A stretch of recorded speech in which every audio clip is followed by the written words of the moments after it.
Good morning to all of you. Sit down guys. Thank you sir. जैसा कि आप सबों को पता है कि अभी 12th क्लास का यानी आप लोगों की क्लास का एक बहुत ही अच्छा टॉपिक चलेगा जिसका नाम है रिप्रोडक्टिव हेल्थ। और ये बायोलॉजी में हम लोग इसको स्टडी करते हैं। इसमें हम लोगों ने हम पढ़ाए थे आप लोगों को सेक्सुअली ट्रांसमिटेड डिजीज, जिसको शॉर्ट फॉर्म में एसटीडीएस कहते हैं। सेक्सुअली ट्रांसमिटेड डिजीज को यानी ऐसा डिजीज जो अनसेफ सेक्स करने के कारण फैलता है, उसको इस सारे डिजीज को सेक्सुअली ट्रांसमिटेड डिजीज एसटीडीएस कहा जाता है। ये भी कई टाइप से होता है, बहुत सारे माइक्रो ऑर्गेनिज्म से होता है, जैसे आपका बैक्टीरिया हो गया, जीवाणु से होता है, वायरस होता है, विषाणु से होता है, कुछ प्रोटोजोआ के कारण भी होता है, कुछ फंजाई के कारण होता है। तो अभी हम लोग जो है इस क्लास में इससे पहले जो है बैक्टीरिया के द्वारा होने वाला जो सेक्सुअली ट्रांसमिटेड डिजीज था जिसका नाम था गोनोरिया और सिफिलिस, ये दोनों का क्लास कंप्लीट कर दिए थे। कल हेपेटाइटिस बी का थोड़ा सा आपको पॉइंट बताए थे, हेपेटाइटिस का टोटल चीज बताए थे। आज भी हम लोग इसको डिटेल से पढ़ेंगे हेपेटाइटिस को, लेकिन हेपेटाइटिस में हेपेटाइटिस बी को डिटेल से पढ़ेंगे। देखिए, जैसा कि कल हम आपको क्लास में बताए थे कि हेपेटाइटिस आपको टोटल 4 टाइप का होता है। Hepatitis A, hepatitis B, hepatitis C और hepatitis E. Okay, hepatitis A, B, C और ई होता है। कभी भी हेपेटाइटिस डी देखने को नहीं मिलेगा। तो आप लोग कभी मिस्टेक से ये मत कर दीजिएगा कि ए बी सी के बाद तो डी होना चाहिए ना सर, तो ई कहां से आ गया। ए बी सी होता है और ई होता है। और ये सभी वायरस जो होता है हेपेटाइटिस वाला, वो उसी ये जो डिजीज है वो उसी के नाम से उसके वायरस का नाम भी रखा गया है। तो अभी हम लोग पढ़ेंगे हेपेटाइटिस बी को डिटेल से। इसमें हेपेटाइटिस ए और ई के बारे में हम बताए थे कल आप लोगों को क्लास में कि हेपेटाइटिस ए और ई जो होता है वाटर बॉर्न डिजीज होता है। वाटर बॉर्न डिजीज में बोले तो मतलब क्या कि जो जल के द्वारा, दूषित जल के सेवन से, गंदा जल के सेवन से, गंदा जल पीने से, खराब जल पीने से हो जाता है हेपेटाइटिस ए और ई। लेकिन हेपेटाइटिस बी और सी जो होता है वो 2-3 मेथड से होता है। वो सभी मेथड हम बताए हैं आपको कि कैसे कैसे जो है वो फैलता है। वो आपको एक तो अनसेफ सेक्सुअल कांटेक्ट अपनाने से होता है, अनसेफ सेक्सुअल कांटेक्ट। दूसरा ब्लड के ट्रांसफ्यूजन से सबसे ज्यादा होता है, ब्लड के ट्रांसफ्यूजन से। तो ये सब हम लोग पढ़ेंगे इसी टॉपिक में जिसका नाम है एसटीडीएस काउज्ड बाय वायरस। वायरस के द्वारा जो सेक्सुअली ट्रांसमिटेड डिजीज होता है। और आज हम आपको पढ़ाए हेपेटाइटिस बी। इसको देखिए, hepatitis B it is a viral infection that, viral infection, इसको कौन सा चीज कहा गया, वायरल इन्फेक्शन कहा गया। वायरल इन्फेक्शन बोले तो ऐसा इन्फेक्शन जो वायरस के द्वारा हो, जो विषाणु के द्वारा हो।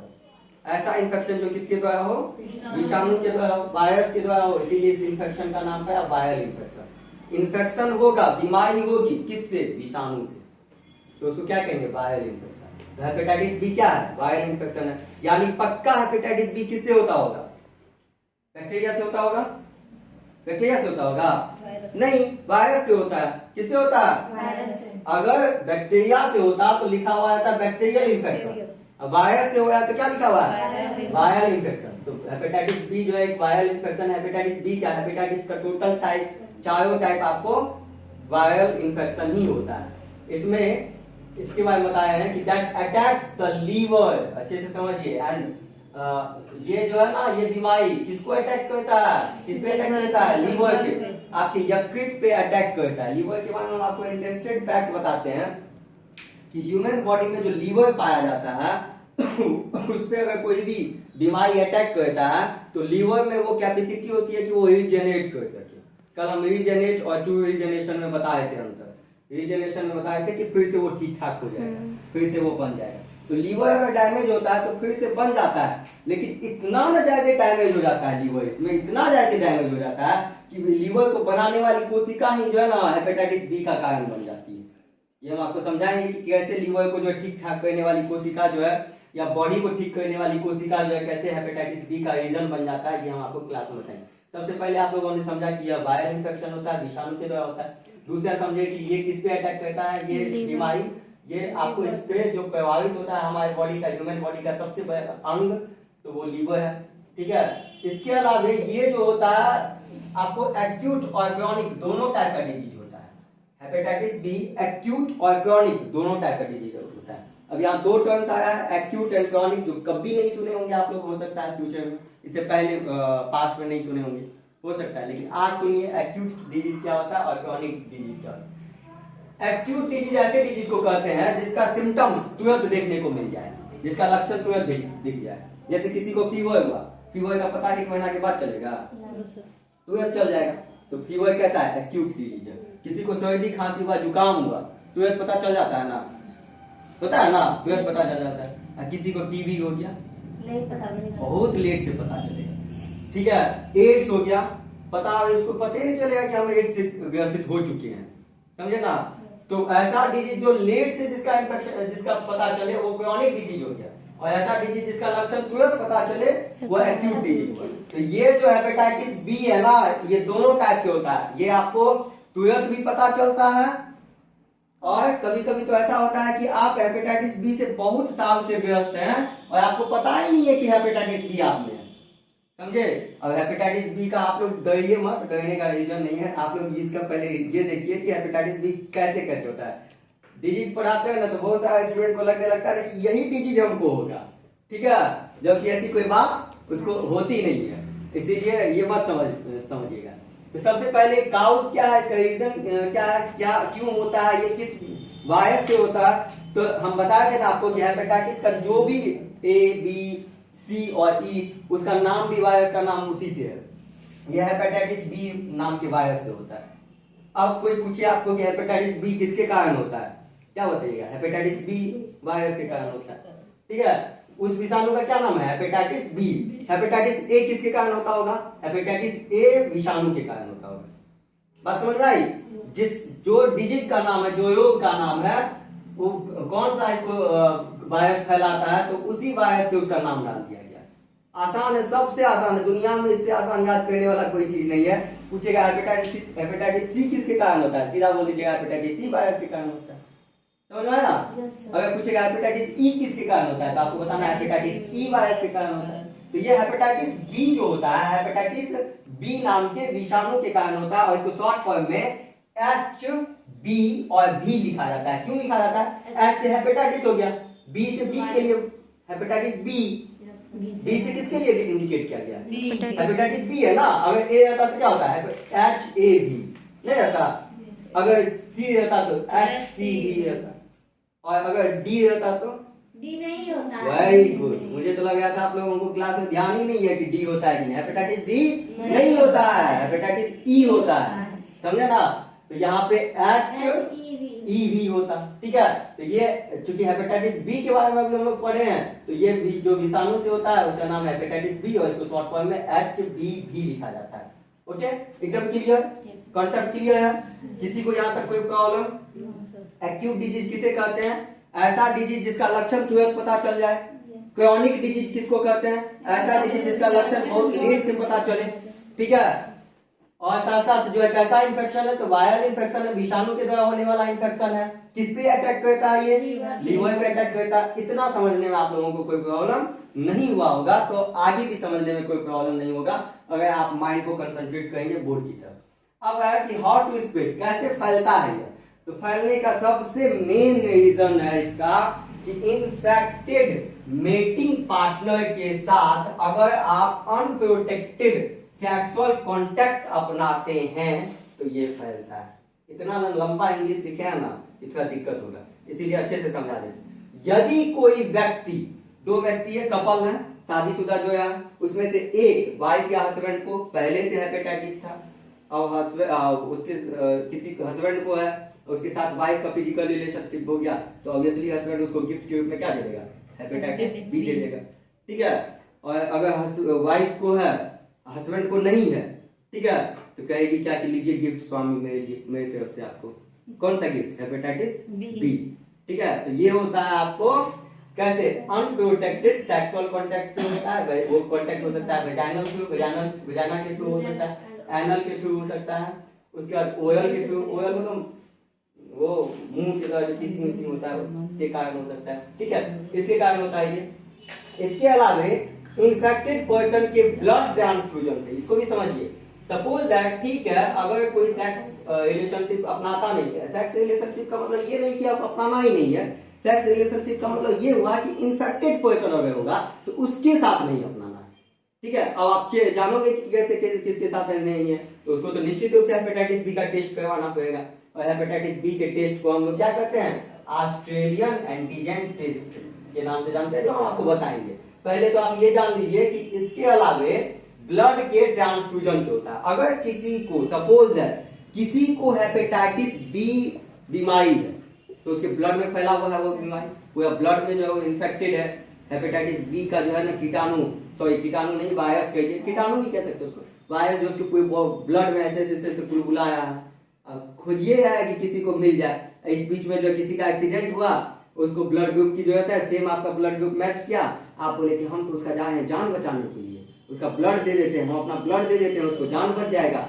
ठीक है, डॉक्टर भी आजकल का ऐसा ही है कि बिना टेस्ट किए, उसको टाइम है ही नहीं टेस्ट करने का, वो लिया आपको बेड पे लेटाया, एक आपसे ब्लड निकाल करके दूसरा जो बेड पे लेटा हुआ है, कभी देखे है कि नहीं ये ब्लड का कैसे ट्रांसफ्यूजन, उसको जाया उसके बॉडी में, अब जाया उसके बॉडी में या चढ़ा दिया सलाइन ऊपर से ब्लड का, तो जाया उसके बॉडी में और कहा कि हम जान बचाने के बदले क्या दे दिए, हेपेटाइटिस बी दे दिए, लीजिए आपका लीवर डैमेज हो गया।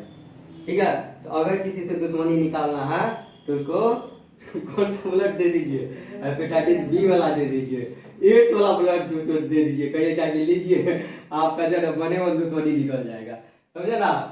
तो जितना भी ये सब आपको टेररिस्ट वगैरह सब पकड़ाता है, आतंकवादी सब, उसको क्या करना चाहिए, उसको जो है एड्स वाला जो है पहले से ब्लड को उसके बॉडी में डाल देना चाहिए, ताकि वो जो है ना आज से 5 या 10 साल के बाद वो समाप्त होना ही होना है उसको, ठीक है, मरना ही है।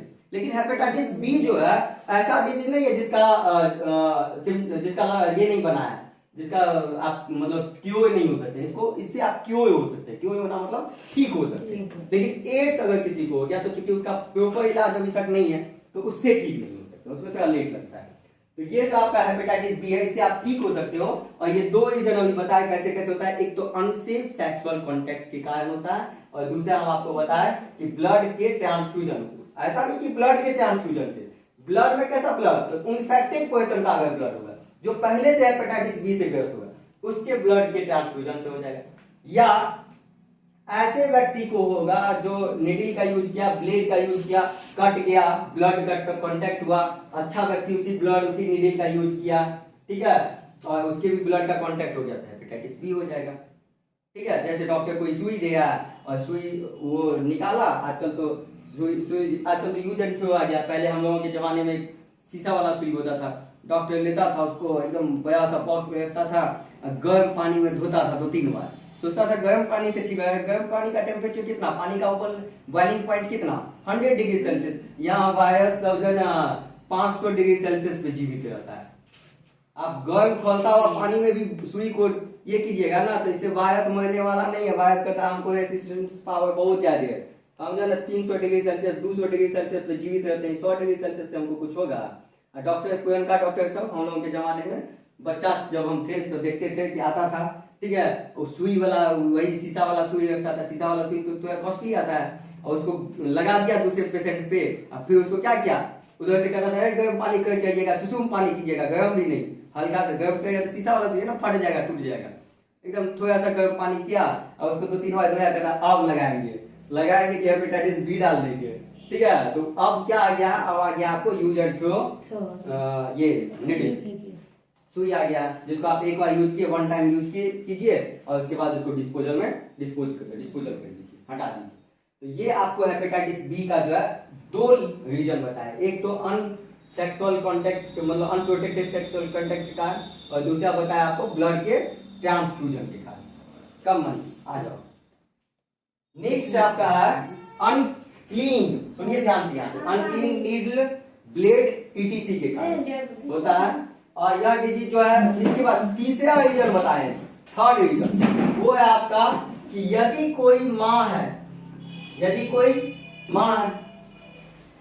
माँ के नाम से ऐसे माँ है ना, अगर कोई माँ है तो उसके नवजात शिशु में, और माँ इन्फेक्टेड है हेपेटाइटिस बी से, तो नवजात शिशु में जो है माँ अपने बच्चे को हेपेटाइटिस बी दे देगी, मतलब माँ से बच्चे में हो जाता है, नवजात शिशु में हो जाता है। तो कितना रीजन बताया फैलने का, एक रीजन बताया आपको, पहला अनप्रोटेक्टेड सेक्सुअल कांटेक्ट के कारण, समझ गए थे उसको, कि बिना अनप्रोटेक्टेड सेक्सुअल कांटेक्ट के कारण हो जाता है। दूसरा रीजन क्या बताया आपको?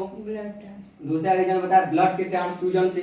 अगर कोई कैसा ब्लड, तो इन्फेक्टेड पर्सन का ब्लड का ट्रांसफ्यूजन हुआ तो हेपेटाइटिस बी हो जाएगा।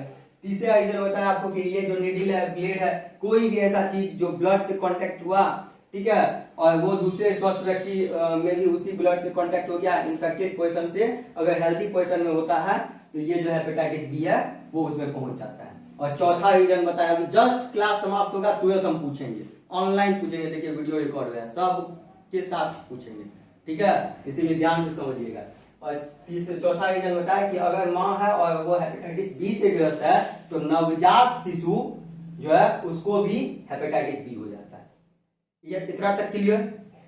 चलिए यहां तक अगर आप समझ गए तो आगे समझते हैं कि इसका इंक्यूबेशन पीरियड क्या होता है। इंक्यूबेशन पीरियड बोले तो कितना टाइम में ये लक्षण दिखने लगता है। हेपेटाइटिस बी अगर किसी को हो गया तो एक, अब मान के चलिए आज हमको हेपेटाइटिस बी का वायरस प्रवेश किया, खुदा न खास्ते ऐसा कभी हो, लेकिन अगर प्रवेश किया तो आज थोड़े ना दिखेगा, वो कब दिखेगा बॉडी में, कब पता चलने लगेगा कि वो जो है दिखता है, मतलब वो रीजन आपको लगभग जो है एवरेज 90 डेज में, कभी कभी बुक देता है 30 डेज 35 डेज देता है, लेकिन बुक से मत जाइए, एवरेज 90 डेज पे पेशेंट को पता चल जाता है कि उसको कुछ ना कुछ ऐसा चीज हुआ है जिसके कारण उसका लीवर काम नहीं कर रहा है, बहुत कम काम कर रहा है, डाइजेस्टिव सिस्टम खराब हो गया है, और टेस्ट करवाता है तो पता चलता है कि हेपेटाइटिस बी से वो ग्रस्त है। 90 डेज में आपको इसका इंक्यूबेशन पीरियड देखने को मिलता है, और ये एवरेज अगर रेंज देखा जाए तो 60 डेज से 150 दिन के अंदर जो है एकदम पता चल जाता है कि वो व्यक्ति किससे ग्रस्त है, हेपेटाइटिस बी से ग्रस्त है। इसके बाद इंक्यूबेशन पीरियड समझ गए कि पता कब चलता है, ये समझ में आया? इसके बाद समझिए सिम्टम्स।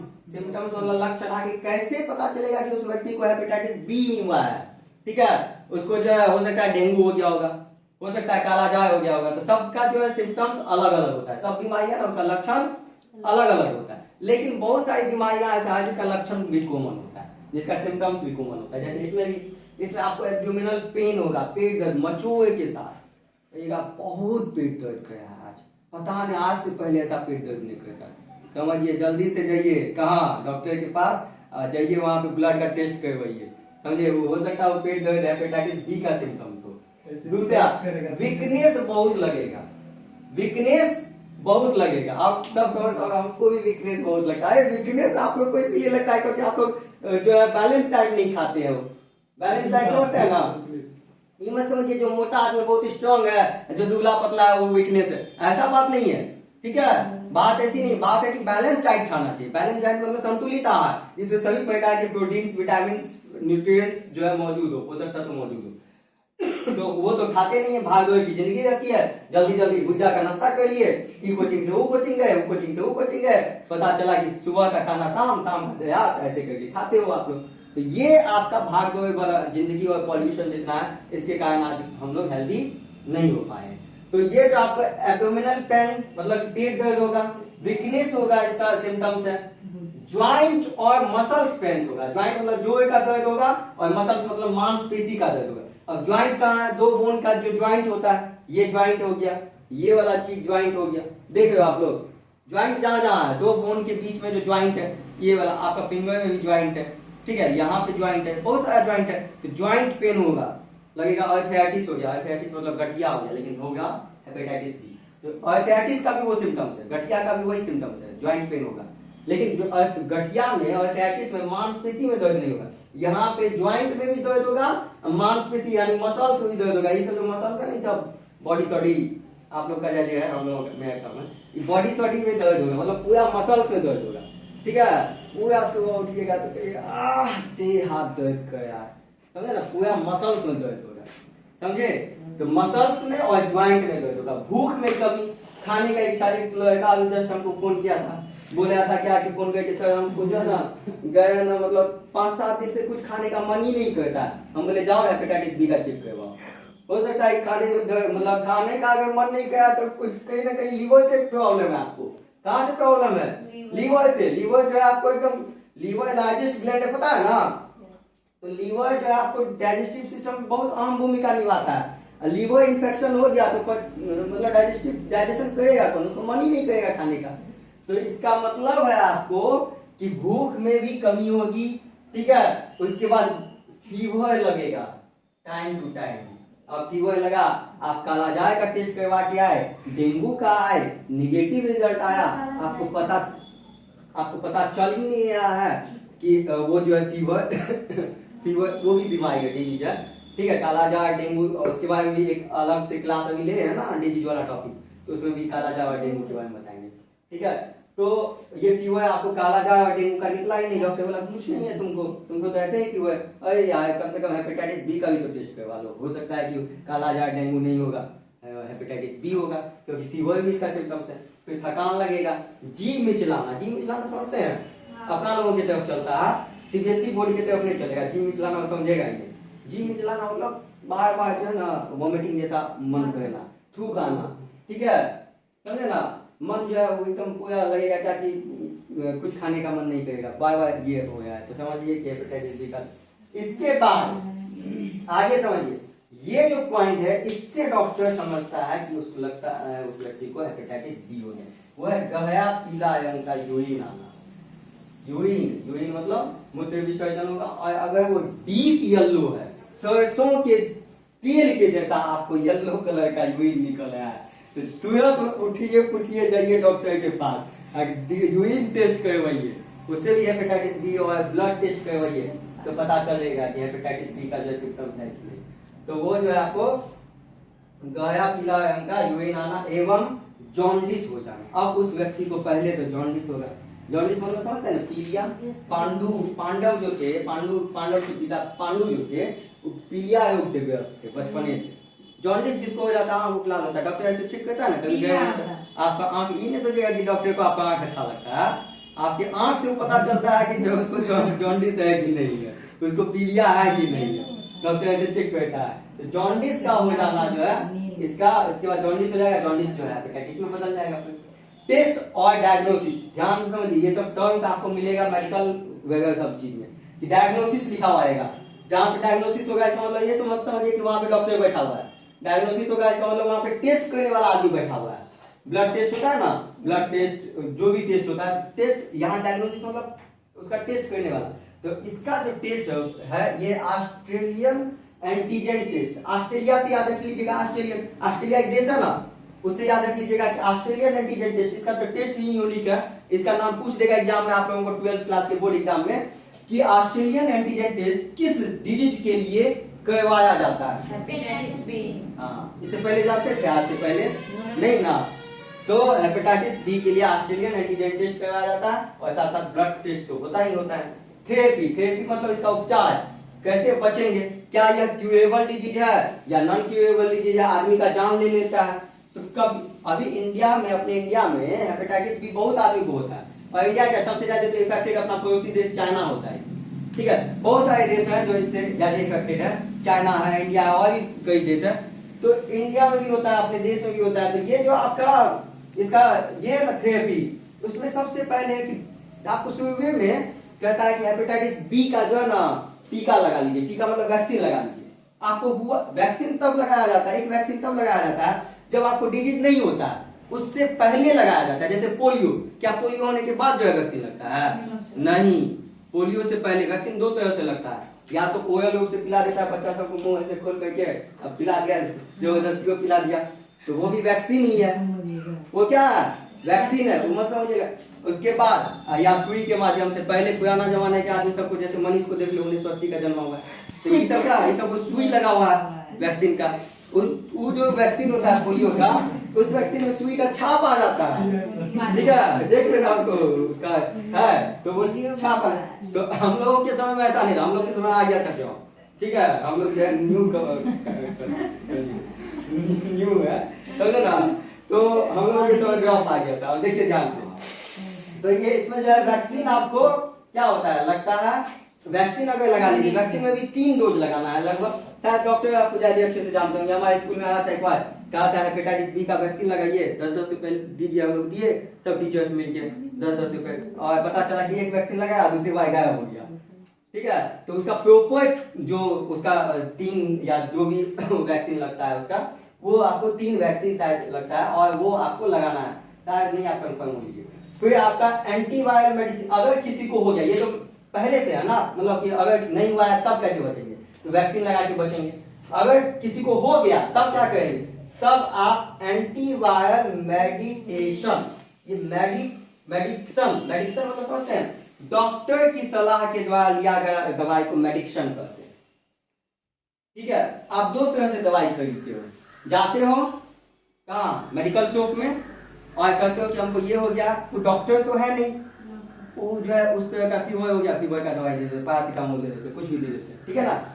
और एक तो दूसरे तरह से आप दवाई खरीदते हो, डॉक्टर के पास पहले जाते हो, उनका प्रॉपर फी देते हो, डॉक्टर जो आपको पूछता है कि आपको क्या हुआ है, क्या सिम्टम्स है, उसके अनुसार से वो टेस्ट लिखता है, बाद में पता चलता है कि ये हुआ है, तो उसके अनुसार से आपको वो मेडिसिन देता है। तो मेडिक्शन मतलब डॉक्टर के द्वारा दी गई दवाई को मेडिक्शन कहते हैं, ये एक अच्छा वर्ड है, याद रखिएगा। तो एंटीवायरल मेडिक्शन चूंकि वायरस से हुआ है, तो वायरस से कौन लड़ेगा, एंटीवायरस लड़ेगा, है ना। वायरस से कौन लड़ता है, एंटीवायरस। अभी मोबाइल वगैरह सब में देखते होंगे, लैपटॉप में देखते होंगे, एंटीवायरस डाला जाता है, ठीक है। एंटीवायरस मतलब जो वायरस से लड़ सकता है वो डाला जाता है। तो एंटीवायरल मेडिसिन लीजिए किसके थ्रू, तो डॉक्टर से ये करते, ये नहीं कि कोई भी एंटीवायरल मेडिसिन ले लीजिए। प्रिवेंशन, बचाव, कैसे इसको रोका जाता है, तो इसको जो रोकने के लिए है आपको कौन सा वैक्सीन लगाना, HBIG, hepatitis B immune globulin, hepatitis B, HB से तो हो गया हेपेटाइटिस बी, I से इम्यून, G से ग्लोब्यूलिन बोलो तो ग्लोब्यूलिन, ये आपको वैक्सीन लगाना चाहिए। अनसेफ सेक्सुअल कांटेक्ट को अवॉइड करना चाहिए, ठीक है, अनसेफ सेक्सुअल कांटेक्ट को क्या करना चाहिए, अवॉइड करना चाहिए, नहीं तो पता चलेगा कि हेपेटाइटिस भी हो गया। फिर आपको ब्लड ट्रांसफ्यूजन के समय अच्छे से ब्लड को पहले करना चाहिए डॉक्टर से, इसका सिंपल से लीजिए, अब पहले उसमें देखिए कि कौन कौन बीमारी उस ब्लड में है, कोई जेनेटिक बीमारी तो नहीं है, कहीं एड्स तो नहीं है उस ब्लड में, एड्स का वायरस HIV तो नहीं है, कहीं हेपेटाइटिस भी तो नहीं है, तब जाके जो ब्लड को अगर लेना हो, जांच चढ़वाना हो तो चढ़वाइए, समझे। बहुत टाइम ऐसा होता है ना कि प्रेग्नेंट वीमेन वगैरह सबको ब्लड का जरूरत हो जाता है, ब्लड दिया जाता है, या कोई एक्सीडेंट हो गया, किसी का पांव कट गया, खूब खून आया, क्या करेगा, तुरंत जो है ब्लड का उसको जरूरत हो जाता है। तो ब्लड एक जगह कलेक्ट होता है, कलेक्ट रहता है डॉक्टर के पास, ठीक है, उसको कहते हैं, जैसे पैसा एक जगह कलेक्ट रहता है तो उसको क्या कहते हैं, बैंक कहते हैं ना, उसी तरह से ब्लड जहाँ कलेक्ट रहता है उसको ब्लड बैंक कहते हैं। मधेपुरा के हॉस्पिटल में ब्लड बैंक है, ठीक है, जहाँ पता नहीं ब्लड है कि नहीं है, लेकिन नाम लिखा हुआ है ब्लड, ठीक है। और वो ब्लड बैंक में ब्लड जो होता है, इन्हें कि एक बार कोई ब्लड दे दिया, वो 6 महीना तक कोई दोबारा उसको 6 महीना के बाद उस ब्लड का यूज कीजिए, उसका एक टाइम होता है, उसी खास टाइम में आप जो है ब्लड को क्या कर सकते हैं ले सकते हैं। दूसरा, ब्लड देने के लिए 2-3 और है, सब ब्लड नहीं दे सकता, जिसका वेट जो है 50+ है वो दे सकता है, 50 kg प्लस है और एडल्ट है, इन्हें कि बच्चा हुआ 12 साल का 14 साल का बच्चा हो कहता हम भी ब्लड देंगे, हम भी ब्लड देंगे, वो नहीं। 50 साल से अगर 50 kg का वेट से ज्यादा आदमी का इंसान है तो वो ब्लड जो है टाइम टू टाइम दे सकता है।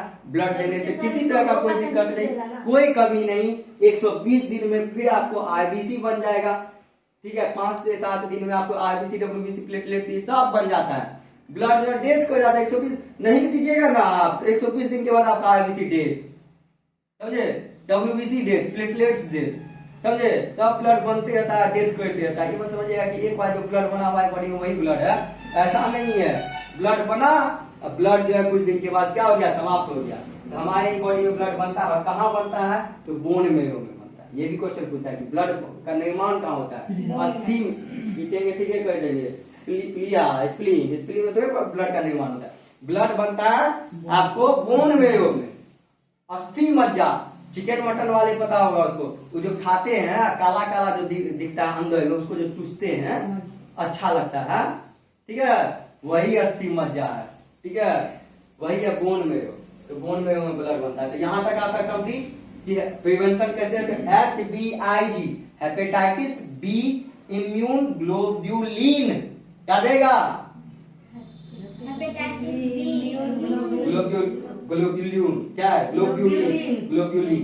HBIG का जो है वैक्सीन लगाना है। अनसेफ सेक्सुअल कांटेक्ट को अवॉइड करना है, अवॉइड मतलब समाप्त करना है, मतलब हटाना है, समाप्त करना मतलब हटाना है, मतलब नहीं करना है, ठीक है। और ब्लड के ट्रांसफ्यूजन के समय अच्छे से ब्लड का जांच करवा लेना है कि हेपेटाइटिस बी उसमें पहले से मौजूद है कि नहीं। अगर आप ऐसा कुछ करते हो और साफ पानी पीते हो, फ्रेश पानी पीते हो, दूषित खाना और दूषित पानी नहीं पीते हैं, तो बहुत सारे बीमारी से आप बचोगे।